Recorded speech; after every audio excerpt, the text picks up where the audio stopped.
ಆತ್ಮೀಯ ಬಂಧುಗಳೇ, ಶ್ರೀರಾಮಚರಿತ ಮಾನಸ ಅಯೋಧ್ಯಾಕಾಂಡ. ಇದರಿಂದ ಇವತ್ತು ಚೌಪಾಯಿಗಳು ಮತ್ತೆ ದೋಹೆಯನ್ನ ತಿಳ್ಕೊಳ್ಳೋಣ. ಭರತ್ ಬಿನಯ ಸಾದರ ಸುನಿಯ ಕರಿಯ ಬಿಚಾರು ಬಹೋರಿ ಕರಬ ಸಾಧುಮತ್ ಲೋಕಮತ್ ನೃಪನಯ ನಿಗಮ ನಿಚೋರಿ.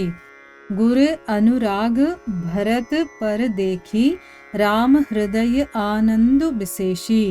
भरत ही धर्म धुरंधर जानी निज सेवक तन मानस बानी.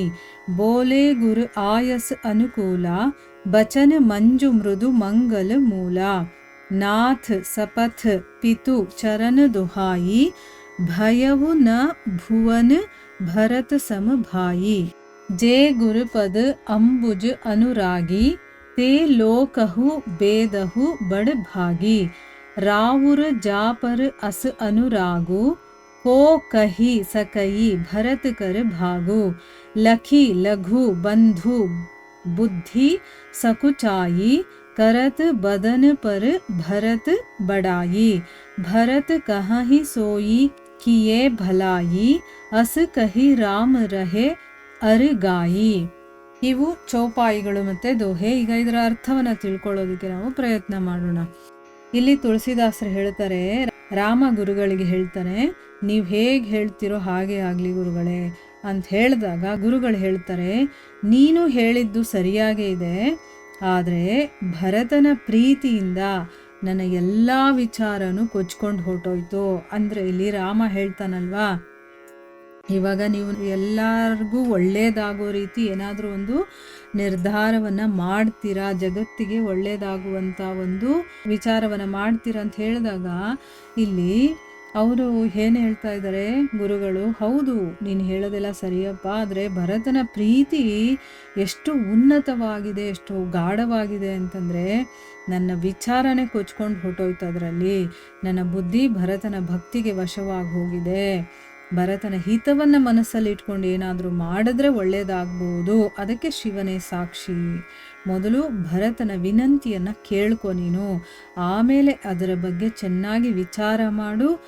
ಆಮೇಲೆ ನೀನು ಸಾಧು ಮತ, ಸಾಧುಗಳು ಏನು ಹೇಳ್ತಾರೆ, ಲೋಕಮತ, ಲೋಕದವರು ಏನು ಹೇಳ್ತಾರೆ, ರಾಜನೀತಿ ಏನು ಹೇಳುತ್ತೆ, ಮತ್ತು ವೇದಗಳ ಸಾರ ಏನು, ಇದೆಲ್ಲವನ್ನು ಯೋಚನೆ ಮಾಡಿ ನೀನು ನಿರ್ಣಯವನ್ನು ತಗೋ ಅಂತಂದ್ಬಿಟ್ಟು ರಾಮನಿಗೆ ಹೇಳ್ತಾರೆ.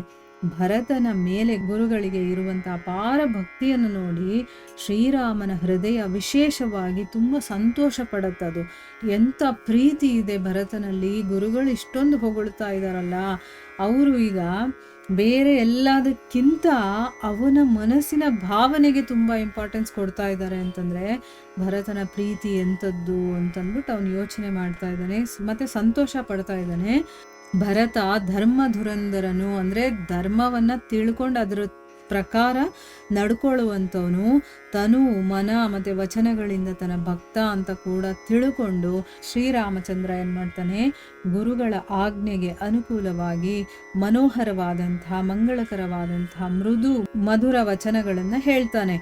ಏನು ಹೇಳ್ತಾನೆ ಅಂತಂದರೆ, ಸ್ವಾಮಿ ನಿಮ್ಮ ಮೇಲೆ ಮತ್ತೆ ನನ್ನ ತಂದೆಯವರ ಪಾದಗಳಲ್ಲಿ ಆಣೆ ಇಟ್ಟು ಸತ್ಯವಾಗಿ ಹೇಳ್ತಾ ಇದ್ದೀನಿ, ನಾನು ಪ್ರಪಂಚದಲ್ಲಿ ಭರತನಂತಹ ಒಬ್ಬ ತಮ್ಮ ಯಾವತ್ತೂ ಹುಟ್ಟೇ ಇಲ್ಲ ಅಂತಂದ್ಬಿಟ್ಟು ಹೇಳ್ತಾನೆ. ಗುರುಗಳ ಚರಣಕಮಲಗಳನ್ನು ಪ್ರೀತಿಸುವಂಥವ್ರು ಮತ್ತು ಲೌಕಿಕ ಮತ್ತು ಪಾರಮಾರ್ಥಿಕ ಈ ಎರಡೂ ದೃಷ್ಟಿಯಿಂದ ಭಾಗ್ಯವಂತರಾಗ್ತಾರೆ. ಅಂದರೆ ಗುರುಗಳ ಸೇವೆ, ಅವರು ಹೇಳೋ ಮಾತು, ಅವರು ಹೇಳಿದಾಗ ನಡ್ಕೊಳ್ಳೋದು ಇದೆಯಲ್ಲ, ಇದು ಏನು ಮಾಡುತ್ತೆ ಅಂತಂದರೆ ಲೌಕಿಕದಲ್ಲೇ ಆಗಿರಲಿ ಪಾರಮಾರ್ಥಿಕದಲ್ಲೇ ಆಗಿರಲಿ ಈ ಎರಡೂ ದೃಷ್ಟಿಯಿಂದ ಕೂಡ ಭಾಗ್ಯವಂತರಾಗ್ತಾರೆ. ಅಂಥದ್ರಲ್ಲಿ ನಿಮ್ಮಂತಹ ಗುರುವಿನ ಸ್ನೇಹ ಪಡೆದಂತಹ ಭರತನ ಭಾಗ್ಯವನ್ನು ಯಾರು ತಾನೇ ಕೊಂಡಾಡೋದಿಲ್ಲ.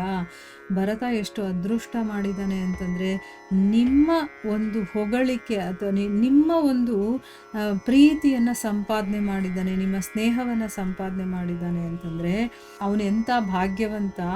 ನನ್ನ ತಮ್ಮ ಅಲ್ವಾ, ಅದಕ್ಕೋಸ್ಕರ ಅದಕ್ಕೋಸ್ಕರ ಅವನ ಎದುರುಗಡೆ ನನಗೆ ಹೊಗಳೋದಕ್ಕೆ ಸಂಕೋಚ ಆಗ್ತಾ ಇದೆ. ಆದರೆ ನಾನು ಇಷ್ಟು ಮಾತ್ರ ಹೇಳಬಲ್ಲೆ, ಏನು ಅಂತಂದರೆ ಭರತನ ಅಭಿಪ್ರಾಯವನ್ನು ಮನ್ನಿಸೋದೆ, ಅಂದರೆ ಅವನು ಹೇಳಿದ್ದು ಏನಿದೆಯೋ ಅದನ್ನು ಕೇಳಿ ಅದಕ್ಕೆ ಗೌರವ ಕೊಡೋದೇ ಶ್ರೇಯಸ್ಕರವಾಗಿದೆ ಅಂತ ಹೇಳಿಬಿಟ್ಟು ಶ್ರೀರಾಮ ಈಗ ಮೌನ ವಹಿಸ್ತಾನೆ.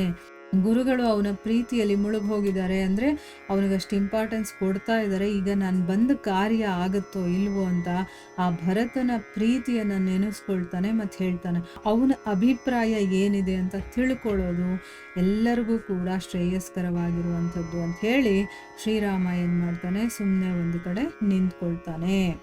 ಇಲ್ಲಿಗೆ ನಾವು ನಿಲ್ಲಿಸೋಣ. ಹರೇ ಕೃಷ್ಣ.